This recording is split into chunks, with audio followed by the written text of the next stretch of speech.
Entonces, bueno, me presento, mi nombre es Camilo Moreno, hago parte de la Fundación Muisca, eh, y pues con agrado hemos aceptado esta invitación a la Semana de los Jóvenes en Cajamarca, participando pues desde diferentes puntos de vista, y de una manera interdisciplinar más bien, desde diferentes enfoques en el análisis o en la reflexión que puede suscitar pues aquellas cosas que han sucedido en el territorio de Cajamarca, ¿no? Entonces, pues voy a empezar con la charla. La idea de esta charla, antes de empezar, es generar reflexión más que todo. Más que informar, es generar algunas preguntas y plantearnos la posibilidad de cuál es nuestra tarea como ciudadanos, respecto a la defensa de la naturaleza, a la defensa del territorio, y en general a la promoción de la cultura campesina, de la defensa de la cultura campesina. Entonces empezaré a compartir con ustedes.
Ok, entonces me confirman por favor si ven la presentación. Sí, señor. Sí, señor. Vale, gracias. Bueno, entonces el título de la charla es La otra cara de Cajamarca, una mirada hacia la naturaleza. Eh, entonces, primero que todo, pues ya varios estarán contextualizados con dónde queda Cajamarca, cómo está o en dónde queda Cajamarca y cómo está caracterizado. Pero pues para los que no lo están, Cajamarca está ubicado al occidente del departamento del Tolima. Cuenta con un área de 516.2 kilómetros cuadrados, de los cuales el 99.8% son rurales. ¿Por qué esta cifra es importante? Porque esto quiere decir que Cajamarca es un municipio primordialmente rural, ¿sí? Y esto quiere decir que es primordialmente campesino, ¿sí? Es un territorio en donde la ruralidad lleva a que durante muchos años la cultura campesina se haya asentado en el territorio, y esto tiene varias implicaciones.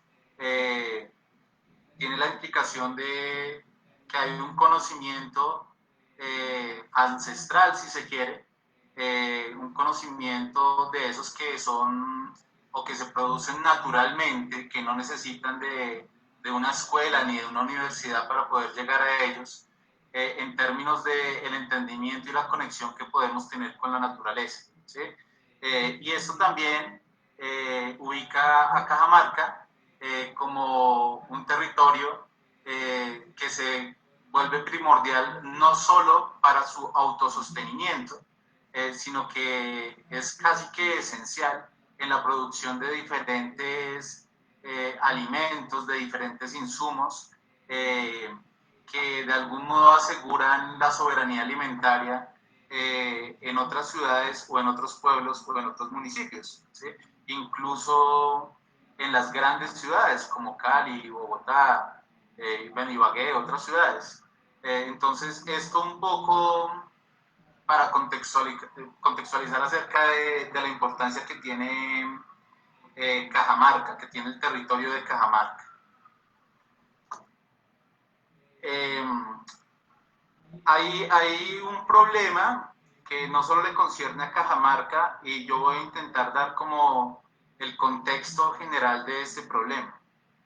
Entonces, es un problema, vuelvo y digo, que no solo hace parte de este territorio de Cajamarca, sino que digamos que es un problema ya a nivel mundial. Y entonces, de lo primero que va a hablar es acerca del colapso socioecológico, ¿sí? En los últimos tiempos hemos escuchado bastante que hay una crisis ambiental.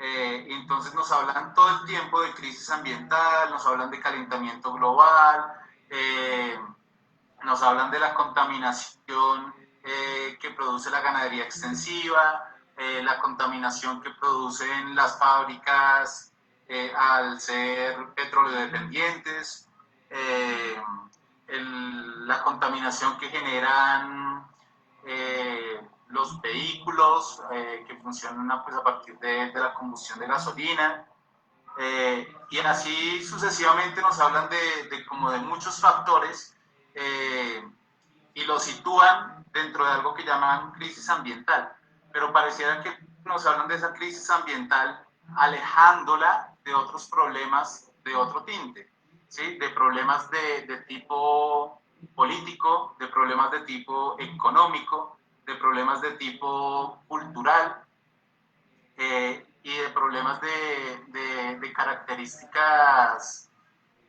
éticas, en el sentido de cómo nos relacionamos con los otros y cómo nos relacionamos con la naturaleza. Entonces, nos han llevado a pensar, o a veces estos discursos nos hacen pensar que la crisis ambiental es una crisis alejada de los otros problemas, y que es una crisis que solo causa el ser humano en su cotidianidad, el sujeto, la persona de a pie, la persona pues de la vida cotidiana, por cuestiones como, no sé, como no reciclar, o por cuestiones como arrojar basura, que son o no cuidar el agua, que son factores que claramente sí llevan a contaminar más a la naturaleza, pero que definitivamente no son los primordiales. Es decir, no está bien arrojar basura, pero 1000 personas arrojando basura no hacen lo que hacen 3 fábricas contaminando en 3 días de producción, o lo que hace un proyecto de minería a cielo abierto, ¿sí? Que precisamente es el que está en la imagen. Esta imagen corresponde a un proyecto minero en el Perú, por casualidad, en una provincia que también se llama Cajamarca. Es el antes y el después. Es la versión de sin hacer el proyecto de minería a la izquierda, y a la derecha, pues, cómo quedó ese territorio después de ejecutar ese proyecto de minería. Entonces, cuando se habla de colapso socioecológico, va más allá de la crisis ambiental, y precisamente es como un llamado a reflexionar de cómo se entrelazan diferentes características de tipo político, de tipo económico, de tipo cultural y de tipo ambiental. Entonces, sabemos que ya no solo es la cuestión de reciclar, sino que también hay que preocuparnos por cómo un estado de un país, o cómo, como un estado de un país, o es más, como las políticas gubernamentales de un departamento, de una alcaldía, llevan a que las políticas y el enfoque económico destruya el ambiente y la naturaleza, o más bien lo pueda a cuidar. Entonces, cuando se habla de colapso socioecológico, es que hay un colapso en términos generales. Por lo tanto, en el momento que nuestras acciones o nuestros análisis al respecto quieran dar efecto para proteger a la naturaleza, pues deben apuntar a esos ámbitos, no solo al aspecto estrictamente ambiental, sino también a analizar toda la cuestión política, la cuestión económica y la cuestión cultural. Y precisamente el segundo punto tiene que ver con esto, cuando se habla de enfoque extractivista, ¿sí? Entonces, ¿qué es el enfoque extractivista? Esto empieza a volverse o a ponerse de moda por allá en los años 60, en los años 70, principalmente en Estados Unidos y en algunos países de Europa, en donde hay como una aceleración ultra rápida, ya venía desde mucho antes, pero en ese momento se produce una aceleración ultra rápida de extraer recursos naturales de diferentes ecosistemas, ¿sí? Esto en un principio el discurso que manejaban pareciera que tenía buenas intenciones, entonces parecía que tenía la intención de extraer muchos más recursos, producir muchos más alimentos, producir mucha más tecnología que aparentemente iban a solucionar problemas enormes de la humanidad.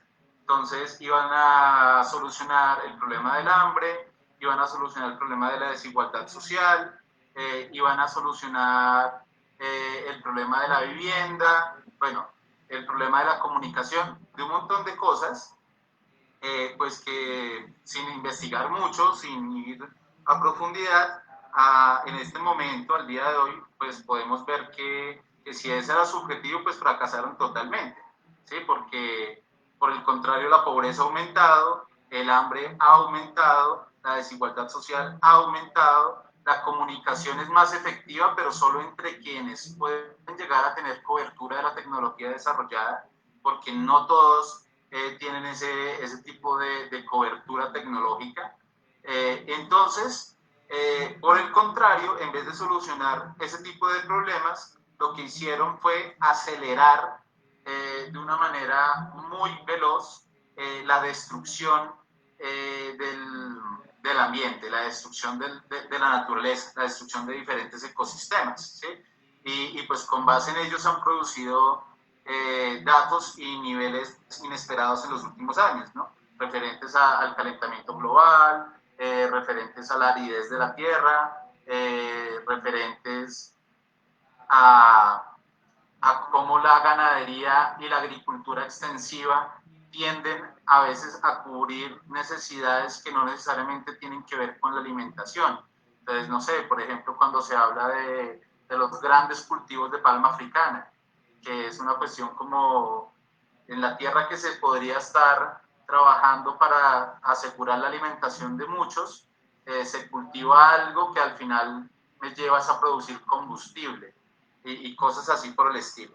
Entonces, definitivamente el enfoque extractivista pues ha fallado y tenemos que pensar en un enfoque diferente para poder salir de ese colapso socioecológico.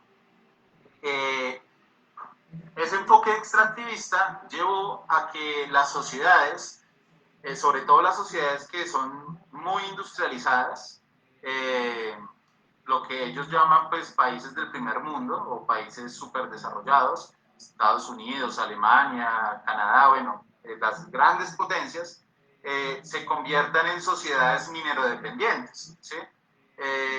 Esto quiere decir que son sociedades que dependen enteramente de la extracción de recursos y ahí entra de la minería fuertemente. El petróleo pues, y la minería. ¿Por qué? Porque casi todo lo que han constituido para ser fuertes económicamente depende en gran medida de lo que pueden extraer en diferentes tipos de minas, ¿sí? Ya sea carbón, ya sea oro, ya sea, bueno, ya sea el petróleo, que no es tan directamente una mina, pero pues igual aplica acá, ya sea la plata, bueno, diferentes tipos de minas. Y definitivamente esto lleva a que la naturaleza se deteriore rápidamente, ¿sí? Vuelvo y digo, aquí hay un claro ejemplo de lo que pasa con las sociedades minerodependientes, cómo es la transformación de la tierra, cómo es la transformación de la naturaleza después de un proceso de minería a cielo abierto, ¿sí? Porque cuando se habla de sociedades minerodependientes ya no se está hablando de la minería ancestral, en la que los indígenas o campesinos se dedicaban a extraer de los ríos o a extraer de las montañas cierto tipo de minerales que los ayudaba a estabilizarse económicamente o que tenían una connotación distinta como la tenía el oro con nuestros ancestros indígenas, sino que estamos hablando de grandísimas extensiones de tierra deterioradas pues por estos procesos de minería, donde le aplican una cantidad enorme de químicos, de materiales, explotan la tierra, etcétera, y contaminan el agua, contaminan las cuencas de los ríos y pues claramente destruyen cualquier ecosistema, ¿sí? Y por último, entonces, esto nos lleva a este término que es a una extinción antropogénica. ¿Qué quiere decir una extinción antropogénica? Suena un poco raro, pero en realidad ahí sencillamente se está diciendo que es una extinción causada por la misma especie humana, ¿sí? Por los mismos humanos. Claramente, no todos los humanos estamos tomando las decisiones que llevan a esta destrucción ambiental. Sobre todo, pues, quienes tienen más responsabilidad son los gobernantes y los dueños de los grandes imperios económicos que están detrás de esas empresas, de esas multinacionales, que al final de cuentas son las que ejecutan estos proyectos de minería o estos proyectos de extractivismo de recursos naturales. Sin embargo, sí lo está causando son los humanos, pero no solo están causando la destrucción del ambiente humano, o sea, no están causando la destrucción de la sociedad humana, están causando la destrucción de todo tipo de ambiente, de todo el ecosistema, de toda la naturaleza, ¿sí? Ya sea el aire, el agua, la tierra, donde hay miles de especies, animales y vegetales, donde hay miles de tradiciones culturales ancestrales, ¿sí? Ya sean indígenas, campesinas, afros, etcétera, que están perdiendo todo su territorio y están perdiendo todos sus ecosistemas debido a este enfoque económico, debido a estas decisiones políticas, y por eso se habla de extinción antropogénica, ¿sí? Esto era como un contexto general del problema, ¿sí? Porque hablar de Cajamarca y de lo que ha sucedido en Cajamarca es pues definitivamente hablar de esto, ¿sí? Lo que ha pasado en Cajamarca se inserta de algún modo en todo este problema que se genera a nivel mundial. Y es importante tener una perspectiva general para luego poder entender particularmente qué es lo que ha venido sucediendo en Cajamarca. Bien. Entonces, otro asunto tiene que ver con la siguiente pregunta y es ¿por qué la desconexión con la naturaleza? Definitivamente para que sucediera todo lo que describí anteriormente, tuvo que haber todo un periodo de transición en donde el ser humano se empezó a desconectar de la naturaleza, ¿sí? Cuando yo hablo de desconexión de la naturaleza es que empezó a olvidar el valor que tiene la naturaleza, pero el valor en una relación mutua, no solo el valor en términos de utilidad, que es como se ve ahora, ¿sí? Como si la naturaleza estuviera ya al frente mío y yo solo le puedo extraer cosas que yo necesito, sino el valor en términos de verme yo como ser humano como parte de la naturaleza y por lo tanto extraer cosas que necesito, claramente está, que necesito extraer cosas, el ser humano necesita extraer de la naturaleza cosas para poder vivir, pero también devolverle algo a la naturaleza, cuidar la naturaleza, ¿sí? Tener unas prácticas de vida que lleven a cuidar nuestros ecosistemas, tener unas prácticas cotidianas que lleven a devolverle a la naturaleza un poco de lo que le quitamos constantemente, ¿sí? Entonces, yo trato acá de enumerar algunos puntos de por qué creo que se ha presentado esta desconexión con la naturaleza. Entonces, la primera es que pues hay, o hubo más bien, ha existido toda una transformación cultural, ¿sí? Esa transformación cultural tiene que ver con algo que es llamado en las ciencias sociales con la ilusión del progreso, ¿sí? Por allá a principios del siglo XX, ¿sí? En todo, ya cuando se termina de consolidar todo el desarrollo de las sociedades industrializadas, se empezó a hablar de progreso y desarrollo, progreso y desarrollo, progreso y desarrollo. Esto quería decir que se empezaban a tomar políticas y decisiones que iban a llevar a que la humanidad, ojo con esto, la humanidad, nunca se habló de que otras especies animales iban a progresar, o nunca se habló de que la naturaleza iba a progresar, ¿sí? Sino que la humanidad iba a progresar, ¿sí?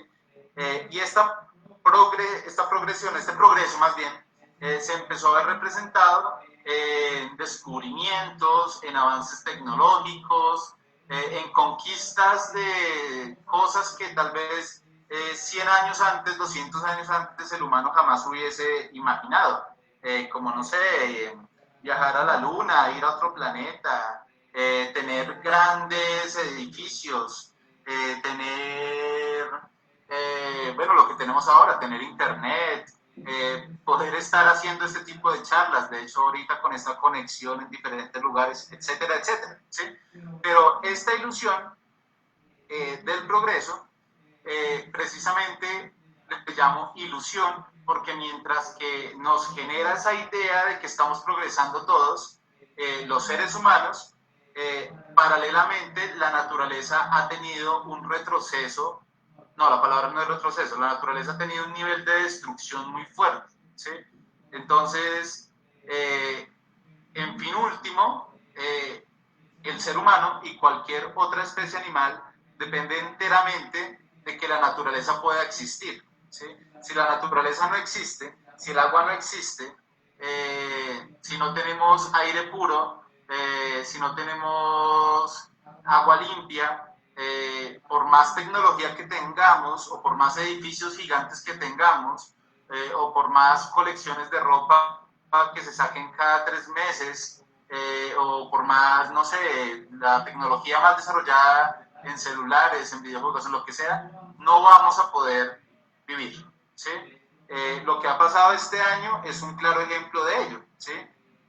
Un pequeño virus ha puesto en jaque a toda la humanidad, independientemente de todo el nivel de desarrollo tecnológico y todo el nivel de desarrollo económico, en cierto sentido, que pueda llegar a existir.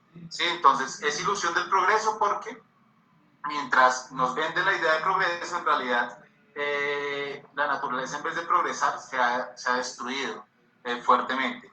Y esto ha implicado una transformación cultural. Y es que, sobre todo en las zonas urbanas, pero también este nivel de transformación cultural ha llegado a zonas rurales, es que nos vayamos olvidando poco a poco de lo que significa la naturaleza por estar enfocados en todo este mundo de progreso que aparentemente se nos ha abierto, ¿sí? Entonces ahí claramente pues hay una desconexión de lo natural, una desconexión de la naturaleza. Esta transformación cultural entonces nos ha llevado a tener un desprecio hacia la cultura indígena y campesina, ¿sí? En realidad se puede decir que tanto indígenas como campesinos serían como los sujetos que están ahí en una relación eterna con la naturaleza y en un cuidado constante de la naturaleza. Es decir, el valor que le deberíamos dar tanto al indígena como al campesino sería enorme, ¿sí? Porque son quienes cuidan la naturaleza, quienes están en una relación constante con ella. Además de ello, quienes nos proveen de una sabiduría enorme, ancestral, en términos de cómo nos debemos cuidar, de las medicinas que debemos usar, en términos de las plantas ancestrales. Y además de ellos son quienes trabajan todo el tiempo, quienes trabajan constantemente por asegurar alimentariamente al resto de la humanidad, ¿sí?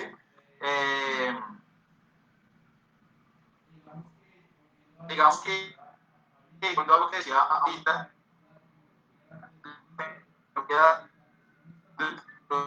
está produciendo comida, si el indígena no está en sus labores cotidianas, cuidando el agua, etcétera, etcétera, pues el resto de humanos no podemos seguir viviendo tranquilamente, ¿sí?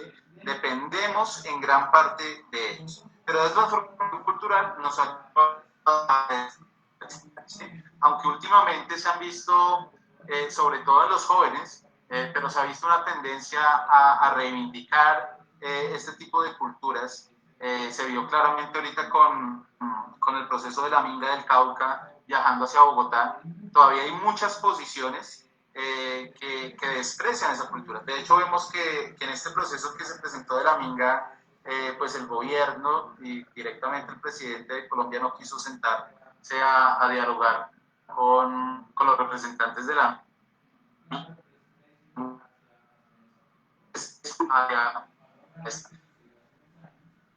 que hace unos años le tocó a muchos campesinos movilizarse durante muchas semanas para que el gobierno se sentara un poco a dialogar con ellos.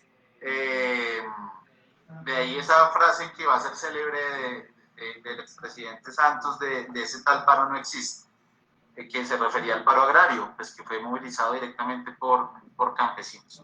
Entonces hay un desprecio hacia esta cultura. Hay unos enfoques económicos y políticas del Estado que precisamente no tienden a cuidar la naturaleza, ¿sí? Que pareciera que llevan a destruirla cada vez más rápido, ¿sí?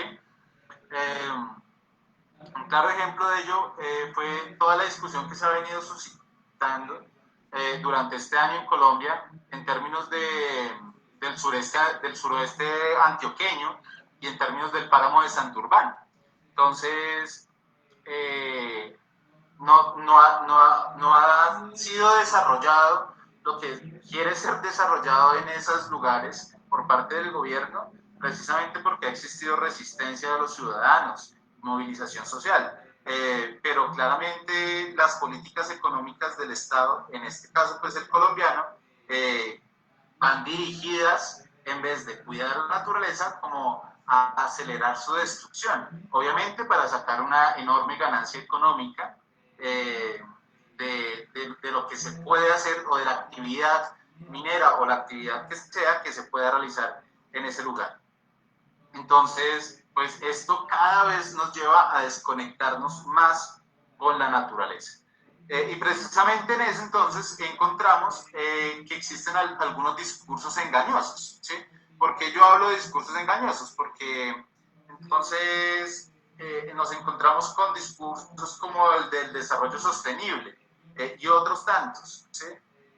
Pero son discursos que nos hablan de un desarrollo económico, cuidando la naturaleza, un desarrollo económico que mitiga las implicaciones ambientales. Entonces vamos a hacer minería en Santurbán, pero porque es necesaria para pues el avance de la sociedad colombiana. Entonces vamos a delimitar bien el páramo, pero entonces después se encuentra y se analiza bien a fondo y se encuentra que en ese discurso de limitación del páramo, de saber dónde se hace minería, dónde no, pues en realidad hay muchas falencias y terminan siendo implicaciones totalmente nefastas para el medio ambiente, para el ambiente, para la naturaleza, ¿sí?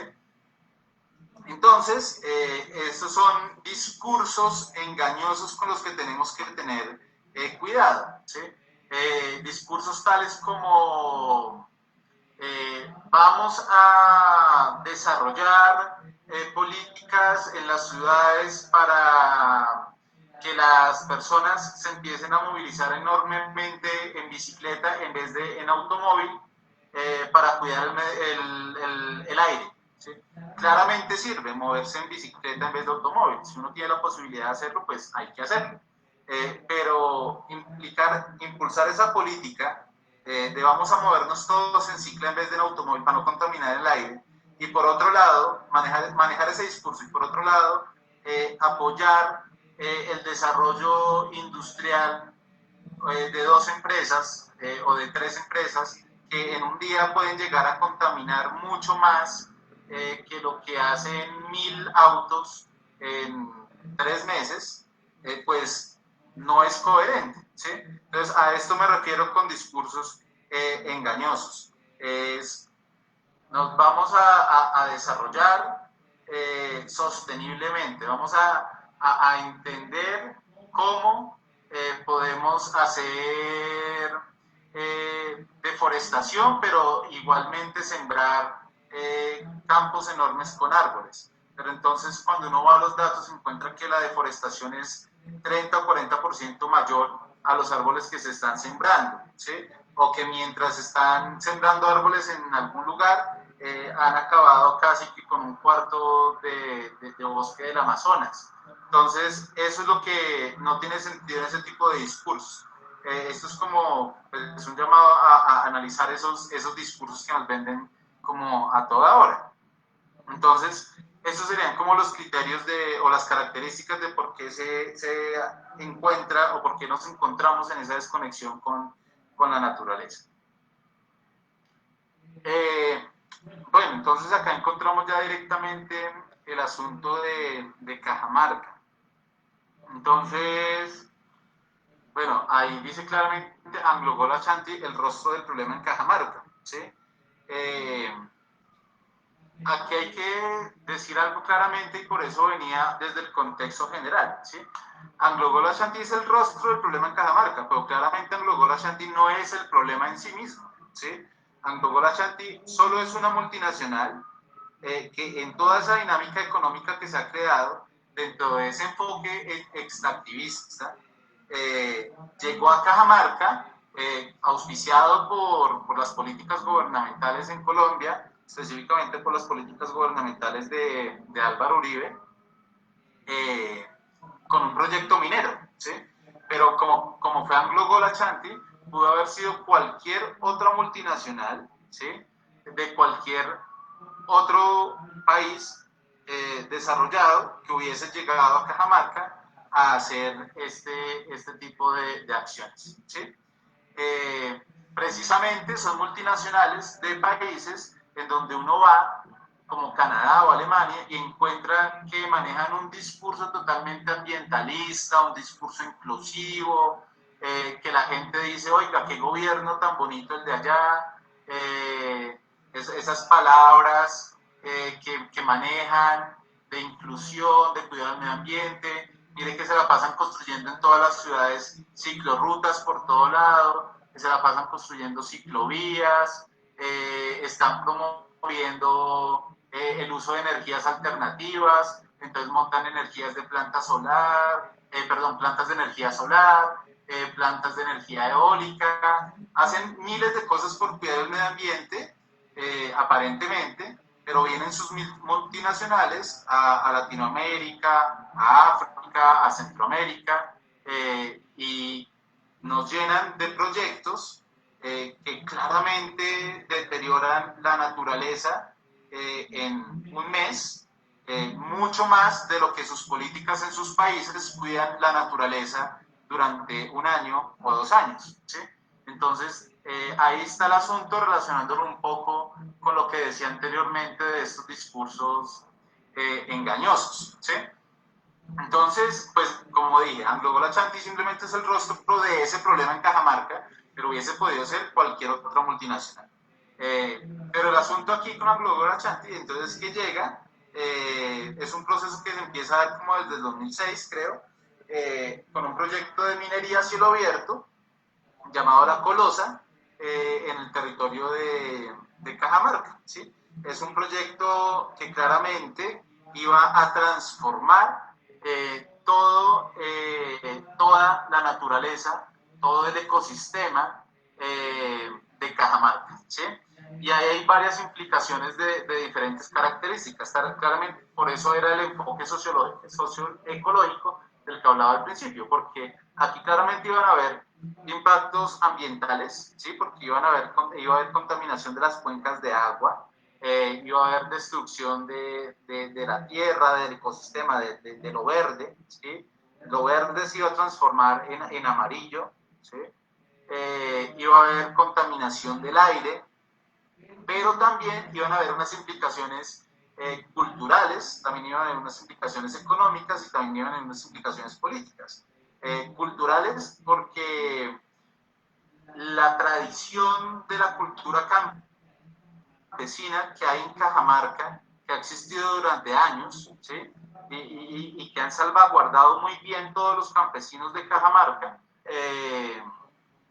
con sus estrategias y sus herramientas naturales, como la tradición oral, el contar historias, el enseñarle a sus hijos a cuidar la tierra, el valorar la naturaleza, iba a ser transformada. Porque lo que pasa cuando estos proyectos mineros llegan al territorio es que gran parte de la población que ha trabajado durante muchísimo tiempo se ve obligada a ir a trabajar a esas minas, se ve obligada a ir a trabajar a esos proyectos, porque además, vuelvo y digo, llegan con esos discursos engañosos, entonces llegan con el discurso de que van a generar empleo, de que eso va a ser un progreso económico para la región, entonces le ofrecen al campesino o le empiezan a ofrecer al campesino un sueldo, le empiezan a ofrecer, no sé, algunos beneficios, eh, y claramente ya cuando están en el territorio llegan a hacer cosas inimaginables, como sucedió por ejemplo con el Cerrejón en La Guajira, que llegaron pues hasta desviar el río Ranchería para poder satisfacer las necesidades del Cerrejón y dejando a todo un montón de población sin el agua pues que es vital para su vida. Entonces iba a existir una transformación cultural, la cultura campesina se iba a empezar a perder, se iba a empezar a transformar, porque además estas minas no llegan solas, sino que muchas veces llegan con aparatos de seguridad privada, ¿sí? Con aparatos de seguridad privada compuestos por personas que no son de la región y personas que exigen otro tipo de necesidades a las que exige la gente que sí vive en la región, ¿sí? Entonces, personas que exigen o que necesitan de lugares para emborracharse constantemente. Entonces empieza a dar toda una transformación social en términos de que si yo tengo una tienda y empiezo a darme cuenta que ya hay mucha gente no queriendo comprar, no sé, el mercado que compra eh, constantemente, sino que quieres estar embriagado todas las noches, pues entonces yo quito mi tienda y monto un bar, pero después me doy cuenta que esa gente no solo quiere un bar y no solo quiere una cantina para estar tomando todo el tiempo, sino que necesitan de la prostitución. Entonces empieza a haber toda una transformación en el territorio y en la sociedad, en donde se empiezan a establecer este tipo de negocios, este tipo de lugares, y entonces las mujeres empiezan a tener todo un tipo de transformación en la región, los hombres, o sea, es toda una cadena de transformación social que lleva, y si se quiere se podría decir de degeneramiento o de ruptura, más bien sería la palabra correcta, de ruptura social, de ruptura cultural que existe en estos territorios cuando estos proyectos de minería o cualquier proyecto así de gran escala se establece en una región en específico.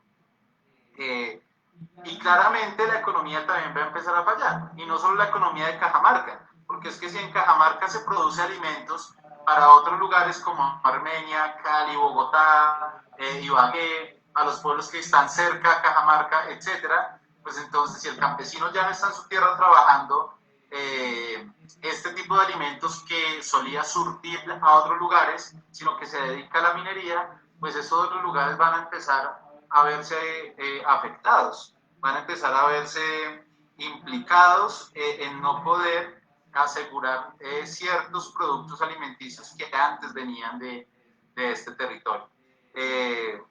Y el campesino que antes de pronto tenía un poco de autonomía económica, porque pues tenía su finca, su parcela, su tierra para trabajarla, que tenía cierto también tipo de seguridad alimentaria porque ahí seguían los alimentos en su tierra, etcétera, va a empezar a verse muy, o va a entrar en la dinámica más bien, esta de empleador-empleado, donde va a esperar un sueldo para poder con ese sueldo todos los meses comprar sus alimentos, para alimentar a su familia, para poder seguir yendo a trabajar todos los días a la mina, ¿sí?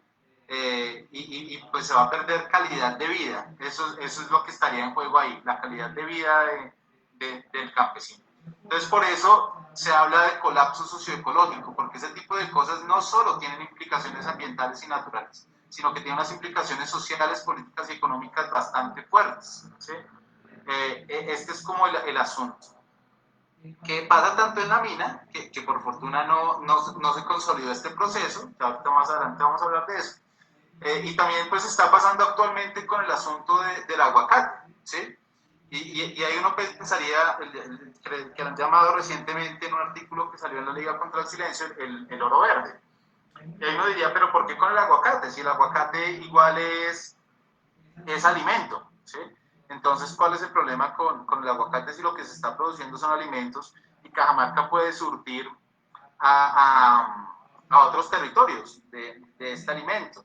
Y además, no sé, en los últimos tiempos ha existido la discusión esta de que el aguacate podía ser un gran impulsor económico y el aguacate se podía convertir en la solución económica en vez del petróleo y en vez de depender enteramente del combustible o cosas así por el estilo, que era como esa discusión que se generó en las últimas elecciones entre los dos candidatos, entre Petro y Duque.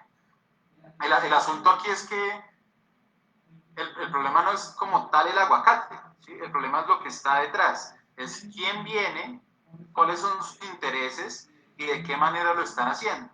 Porque es que no es un ejercicio autónomo de los campesinos que estén sembrando aguacate y que sean 3 o 4 finquitas sembrando aguacate, sino que son grupos económicos que han llegado, de los cuales se tienen sospecha que están asociados a Anglo-Gola Chante, que tienen algo que ver con ellos, es decir, son otras multinacionales, otros grupos económicos muy grandes, que han llegado a comprar grandes extensiones de tierra a los campesinos, ¿sí? Y empiezan a presionar a otros campesinos para comprarles sus tierras, a presionar de manera económica, porque empiezan como a ocupar su lugar en el territorio, y además de eso empiezan a formar presiones ilegales, digamos. En muchos territorios se ha visto que empiezan las amenazas, que empiezan las presiones para que venda la tierra o la vende o la tiene que vender, entonces se empieza a generar el desplazamiento social, etcétera, etcétera. Además de eso, las grandes ganancias económicas no son para el campesino, porque como el grupo económico es el que está comprando la tierra, y gran parte, sobre todo, me imagino que de esta producción de aguacates y de lo que se está haciendo ahí, no va a ser ni siquiera para el consumo en la región. Es más, a veces ni siquiera es para el consumo en el mismo país, sino que todo lo que producen es de nivel de exportación y lo sacan a otros territorios, a otros lugares. Entonces, la ganancia económica ni siquiera va a ser para el campesino, sino va a ser para aquellos grupos económicos y aquellas multinacionales que compraron esos territorios, los cuales terminan pagándole un sueldo a los campesinos para que trabajen en las tierras que antes eran de ellos. Entonces, de nuevo, aquí hay todo un proceso de implicación social, política, cultural, económica y ambiental también, porque pues un territorio no puede depender de un solo monocultivo, ¿sí? Tiene que tener una diversidad que claramente está marcada en Cajamarca, que durante años ha producido diferentes tipos de productos y cuando se centra en un solo monocultivo, pues le pasa como le pasaba hace un tiempo, sí, como le pasó en la década del 90, a muchos campesinos, sobre todo en las zonas cafeteras, que empezaron a depender enteramente del café y cuando se depende enteramente de un producto, pues uno está sujeto a que el producto esté a buen precio o a mal precio. Entonces, cuando empezó a bajar los productos del café, cuando ya empezó a pasar a un segundo plano, pues muchos campesinos entraron en quiebra, muchos campesinos perdieron sus fincas, perdieron sus territorios, etcétera, etcétera.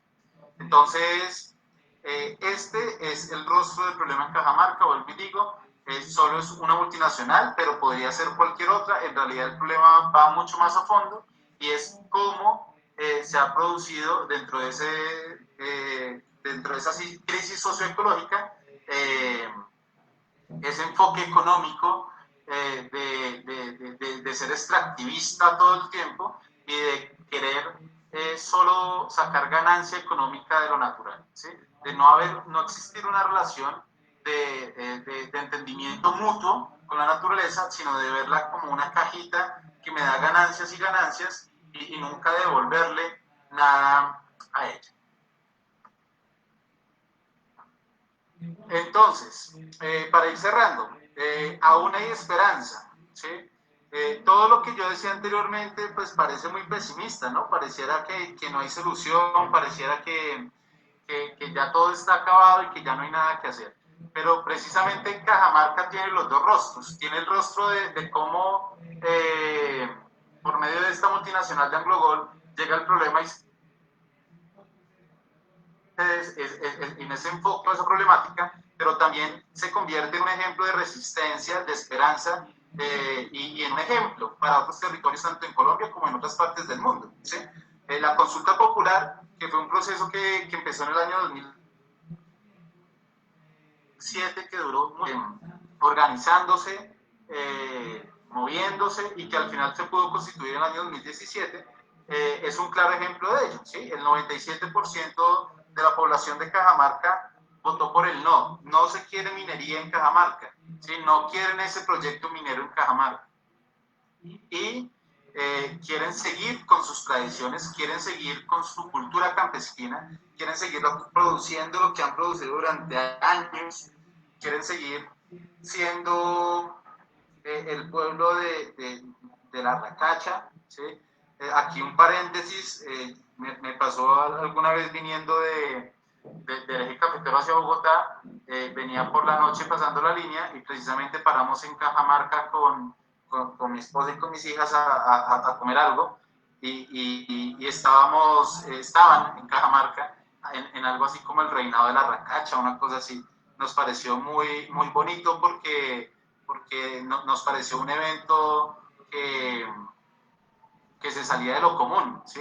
Que mostraba definitivamente como toda esa tradición campesina, ese valor que se tiene por lo natural, ese valor que se tiene por el campesinado, ese valor que se tiene por los alimentos que se producen ahí, ¿sí? Había miles de productos con base en la racacha y era todo muy bonito, ¿sí? Entonces, bueno, ahí cerrando paréntesis, era una anécdota.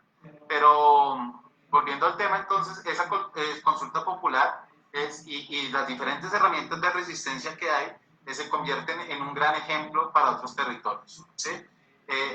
La organización y movilización social. Cajamarca es un ejemplo de que sí nos podemos organizar y de que sí puede existir una movilización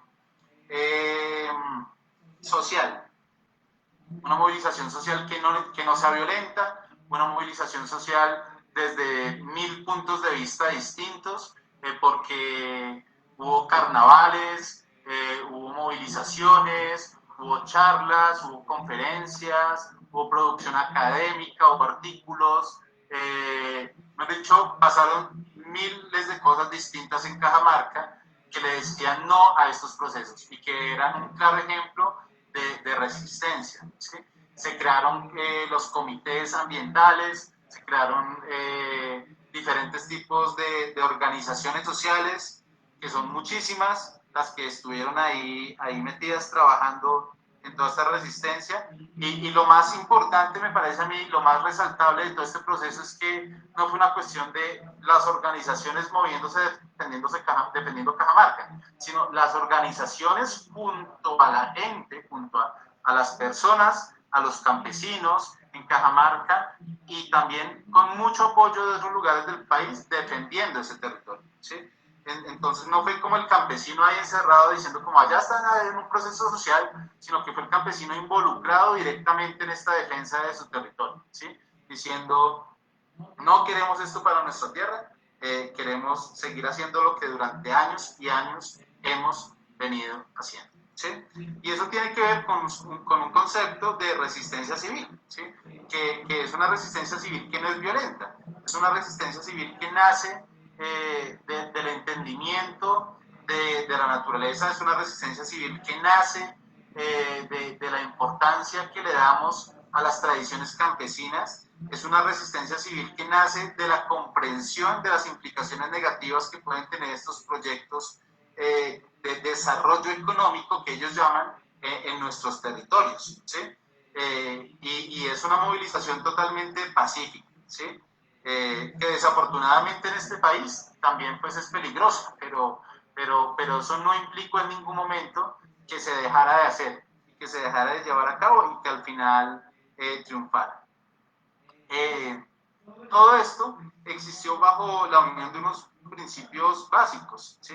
Eso también fue muy resaltable en el territorio de Cajamarca, que no hubo esas fracciones que a veces se presentan en los movimientos sociales, en donde cada uno quiere solo defender lo que existe dentro de su organización o los planteamientos de su organización, sino que aquí hubo unos principios básicos. Y el principio básico, pero básico no en sentido peyorativo, sino el principio mínimo, pero que en realidad es un principio muy importante, es que querían defender el territorio y la naturaleza en Cajamarca, ¿sí? Y con territorio me refiero a todo el aspecto social y todo el aspecto político que implica el desarrollo de la tradición campesina y de las relaciones sociales que se han establecido durante muchísimos años en el territorio de Cajamarca, ¿sí? El uso de las nuevas tecnologías, ¿sí? Hay una parte, digamos, cuando uno condena todo este discurso de desarrollo tecnológico, no quiere decir que esté condenando directamente a la tecnología, ¿sí? Porque de cierta manera hay buen uso de las tecnologías, ¿sí? Y con este proceso, con lo que ha pasado este año en Santurbán, o con lo que ha pasado en el sureste antioqueño, con lo que pasó con la Minga, nos damos cuenta que hay un uso, si se quiere, correcto, positivo, o que tiene implicaciones positivas de las tecnologías, ¿sí? Y entre otras cosas está el uso de las redes sociales, ¿sí? Al hacer esto viral en las redes sociales, en Facebook, en Instagram, en Twitter, en las páginas, en YouTube, en páginas de Internet, y al rotarse esa información, esto fue ganando mucho más apoyo constantemente en otros territorios del país, en otros pueblos, en otros lugares, y además se volvió ejemplo para otros lugares del país, donde también se querían llevar a cabo proyectos mineros para que le dijeran no a la minería, para que le dijeran no a estos proyectos de supuesto desarrollo económico. ¿Listo? Entonces, esto es como la parte de aún hay esperanza y aún hay muchas cosas que podemos seguir haciendo, y Cajamarca es un claro ejemplo de que sí se pudo hacer y que es un deber de nosotros seguirlo haciendo. ¿Qué tareas entonces veo yo que tenemos como ciudadanos para seguir llevando a cabo estos procesos y para poder seguir defendiendo los territorios y la naturaleza y seguir defendiendo la cultura campesina, la cultura indígena, las tradiciones que tenemos en los diferentes territorios de nuestro país? ¿Sí? Entonces, lo primero que me parece muy importante es hallar la otredad en la naturaleza. ¿Qué quiere decir esto? Durante muchos años se ha hablado de otredad Y otredad quiere decir que reconozcamos que hay un otro, ¿sí?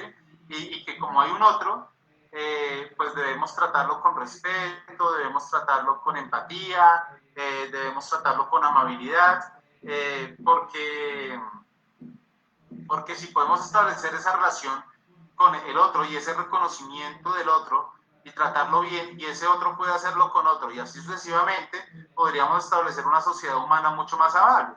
Pero yo creo que nos han hablado mucho de la otredad entre seres humanos, del reconocimiento del otro entre seres humanos. Yo creo que es el momento de empezar a hablar también de la otredad en la naturaleza, de empezar a reconocer a la naturaleza como otro, ¿sí? Como otro ser de derechos, como otro ser que merece respeto, ¿sí? A toda la variedad de especies animales, a toda la variedad de especies vegetales, al agua, a los ríos, a las montañas, ¿sí? No solo es reconocer al campesino como otro y la importancia que tiene el campesino en esa dinámica cultural es súper importante, ¿sí? Y sobre todo en el asunto de la soberanía alimentaria de nuestro país, y de las tradiciones y del reconocimiento cultural de nuestro país. Pero también reconocer a la naturaleza como otro ser de derechos, ¿sí? que exige derechos que hay que defender, que hay que llevar a un reconocimiento, si se quiere en algún punto, no sé, yo creo que va a ser legal, ¿sí? Empezar a hablar legalmente de los derechos naturales, de los derechos de la naturaleza, que ya se ha empezado a hacer desde hace un tiempo, de los derechos de los animales, pero de todos los animales, no solo de los perritos y los gaticos, sino de todo tipo de animal, de todo tipo de especie de animal. ¿Sí? Yo creo que ahí es una tarea muy importante para nosotros como ciudadanos, ver la naturaleza como otro, ¿sí? Como otro que merece respeto, como otro que merece empatía, como sentir que a la naturaleza le pueden doler, a un animal le puede doler como a uno le puede doler un golpe, a un animal le puede doler, no sé, cualquier agresión como a nosotros también nos puede doler, a un árbol, cortar un árbol, entender lo que no sé, para la naturaleza es algo que duele, es algo que no se debe hacer, etcétera, etcétera, ¿sí? Otra tarea, pues es algo que ya se ha venido haciendo y que es necesario seguir haciendo y es defender los territorios, ¿sí? Y defender los territorios es no solo que sigan como están, sino seguir mejorando los territorios, pero mejorarlos no con el discurso de progreso económico y de desarrollo económico, sino mejorarlo en términos de cuidarlo cada vez más, ¿sí? De mantenerlo, de sostenerlo, ¿sí? Y poder defenderlo tanto ambientalmente como socialmente, ¿sí? Porque los campesinos que viven en un territorio y toda la cultura hace parte de ahí, ¿sí? O sea, defender el territorio implica defender esa cultura, defender esas tradiciones, defender la tradición oral, defender las historias que ellos cuentan, promoverlas, defender su forma de vestir, defender su música, defender sus costumbres alimenticias, etcétera, etcétera. Otra cuestión es que todos nos debemos convertir en educadores, ¿sí? No solo aquellos que son estrictamente educadores, es decir, aquellos que son maestros, sino que todos, independientemente del área en la que nos desempeñemos, sea profesor, campesino, obrero, ingeniero, lo que sea, ¿sí? Que nos dediquemos a ser educadores en estos temas, ¿sí? Que promovamos la defensa del territorio y la naturaleza, que cada vez que escuchemos un comentario despectivo frente a los campesinos, aclaremos que no debe ser así, que cada vez que veamos a alguien haciendo cualquier acción contra la naturaleza, le expliquemos. No solo es prohibir y obligar a no hacer, sino también es explicar por qué eso no se debe hacer, ¿sí? Y sobre todo que en todas esas políticas estatales que se vienen construyendo constantemente, pues que seamos educadores en términos de cómo se puede hacer resistencia ante esas políticas y de cómo se debe hacer una lucha civil, una resistencia civil pacífica, no violenta, en términos de defender todos estos territorios. y por último, reivindicar la cultura campesina, pues también la cultura campesina, la cultura indígena, la cultura afro, o sea, promover la pluriculturalidad, siempre y cuando no existan rasgos culturales pues, que lleven al irrespeto del otro, ¿no? Seguramente sí, pues, nos podemos hacer un análisis sociológico de la cultura campesina, de la cultura indígena, de la cultura afro. También encontraremos cosas ahí que no son tan valorables como otras, pero que lo valorable sea muy defendido y muy reivindicado, ¿sí? Que no sea un motivo de burla, que se le dé al campesino el verdadero papel que debe cumplir en esa sociedad, ¿sí? Que nos enorgullamos, que nos sentamos orgullosos de, si vivimos en una ciudad, de decir que venimos de una familia campesina, que mi abuelo es campesino, mi abuela es campesina, producen tanta tierra, que nos dé placer ir a visitar el campo, ir a visitar la naturaleza, entender una relación mutua con esas tradiciones y con ellos. Entonces, esas son tareas que yo creo que tenemos como ciudadanos y que seguramente si las podemos llevar a cabo, en unos años van a ser muchos más ciudadanos conscientes de lo que está pasando y también mucho más activos para poder defender algo que a veces parece ser indefendible, pero que claramente en Cajamarca se ha demostrado que no es indefendible, que sí se puede defender y se puede ganar en términos de esa defensa. ¿Listo? Entonces, por último, yo escribí aquí una fracción que me parece muy bonita de una canción de Jorge Velosa que se llama Soy hijo de campesinos. La voy a leer rápidamente. Dice, soy hijo de campesinos, campesinos veredales, querendones de la tierra, del rancho y los animales.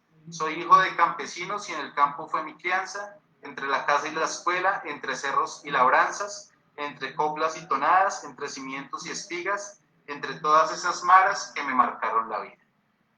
Eso es como un fragmento de la canción para finalizar. Se llama Soy hijo de campesinos, de Jorge Velosa, que pues es un artista colombiano que precisamente se ha dedicado a eso durante años, a reivindicar la cultura campesina. Entonces, pues ya, eso es para finalizar. Muchas gracias y pues no sé, espero que la reflexión tenga cabida en las personas que me hayan escuchado y pues los escucho. No sé si hayan preguntas, comentarios, inquietudes, etcétera. Entonces, muchas gracias.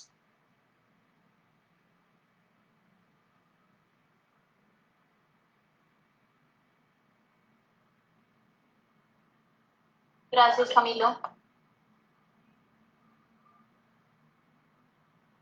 No sé si algún comentario, preguntas, algo, no sé. No, señor.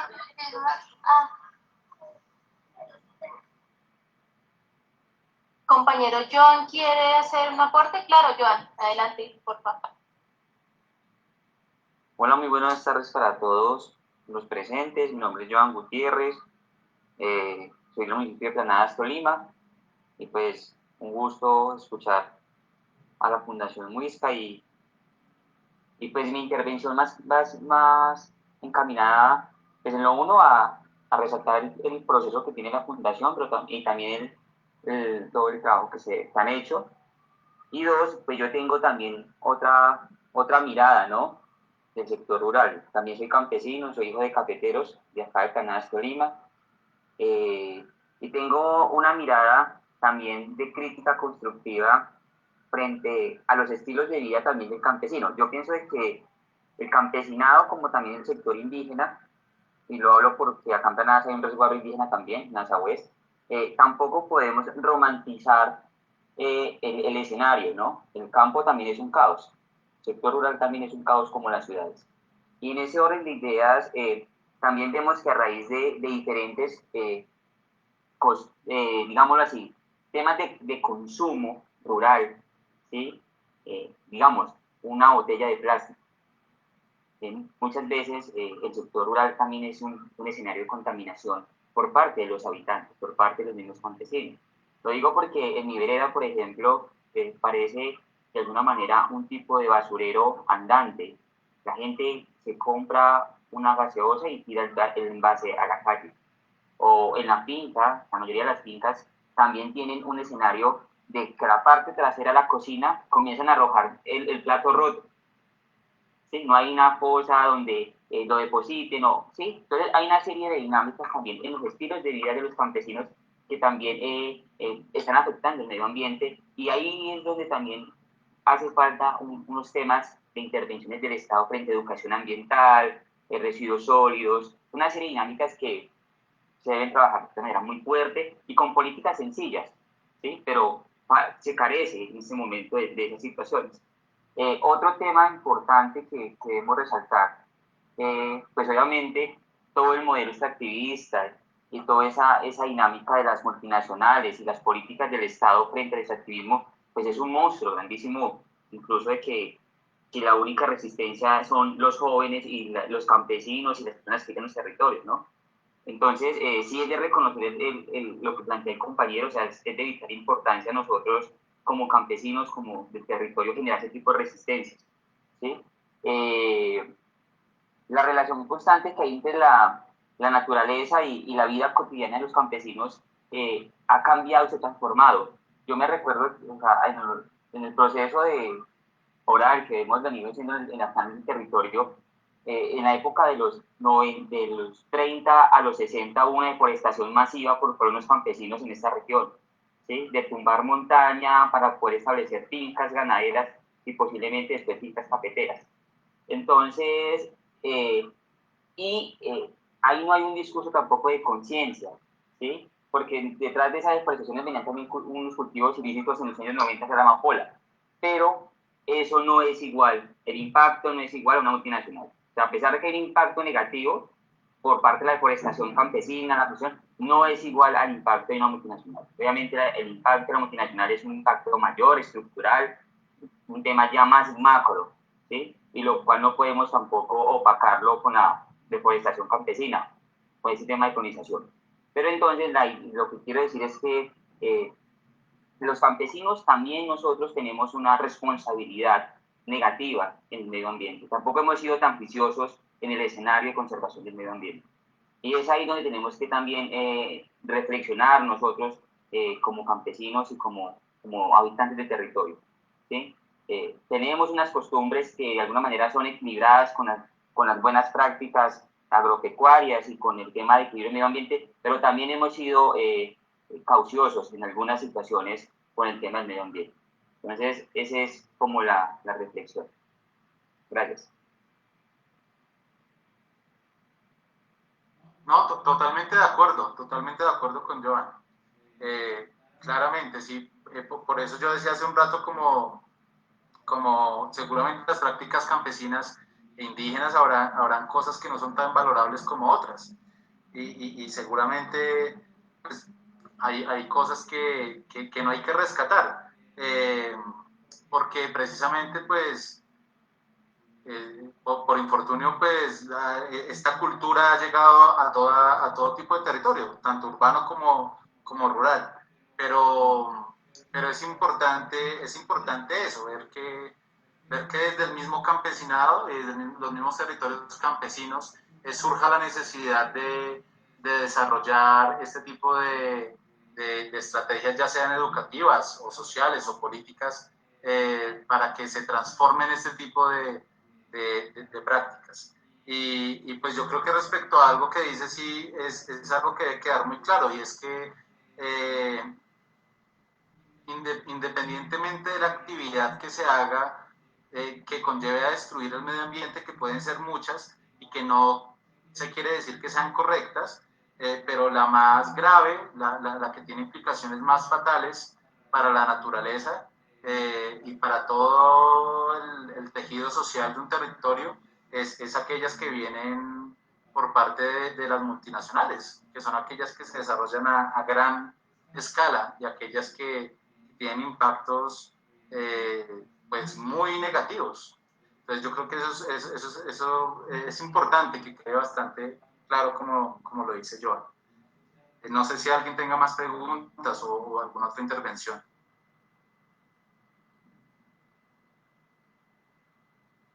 Sí, ¿me escuchan? Sí.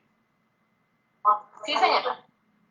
Bueno, no, para complementar ahí lo que decía el compañero, pues hay que tener en cuenta que también es algo histórico.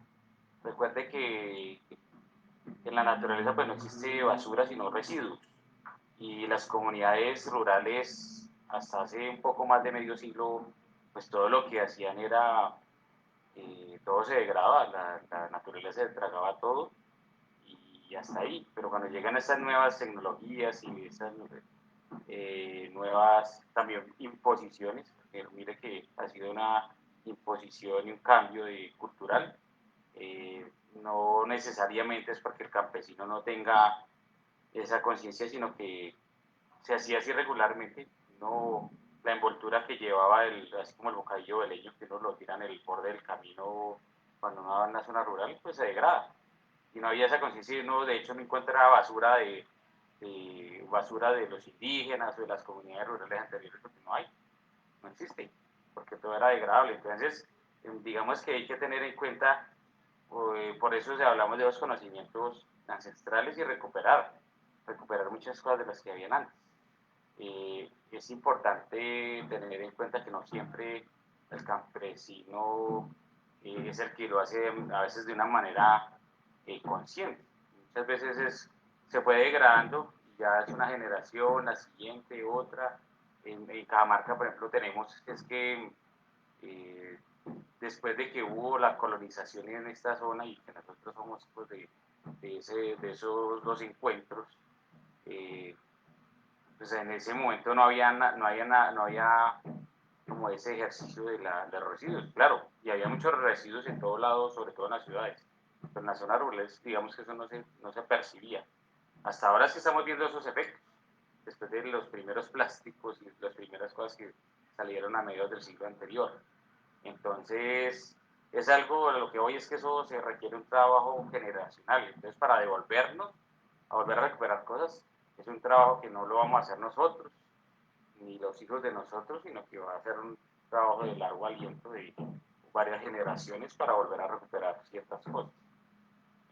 Pues esa era es una de mis observaciones allí, y dejo ahí, solamente era para complementar ese pedazo.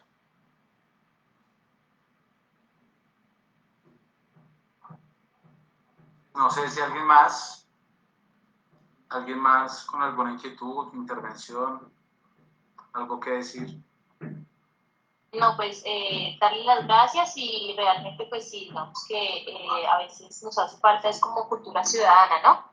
Entonces, digamos que hay mucha gente pues que se queja de estas cosas, pero pues no empiezan por cambiar ellos mismos, ¿cierto? Nosotros con el simple hecho también de, digamos, empezar por nosotros mismos, pues generamos ya un cambio, ¿no? Entonces no podemos esperar que cambie toda la sociedad, pues si no cambiamos nosotros primeramente, ¿no?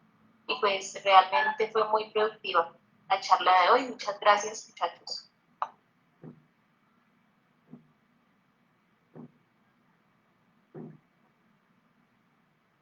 Bueno, pues entonces si no hay más intervenciones, no sé si de pronto alguien tenga algo más que decir.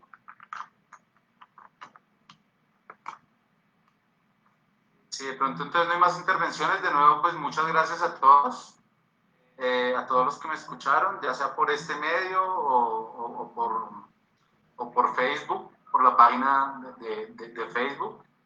De nuevo muchas gracias a los organizadores del evento, de la Semana de Jóvenes.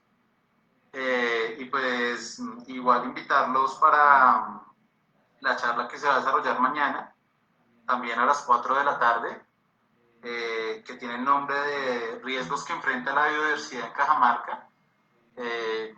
La va a desarrollar Oscar Moreno, también pues a nombre de la Fundación Muisca.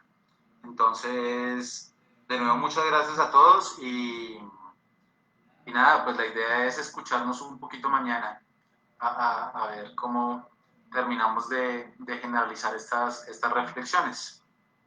Entonces, gracias y pues hasta luego. Muchas gracias, hasta luego. Gracias.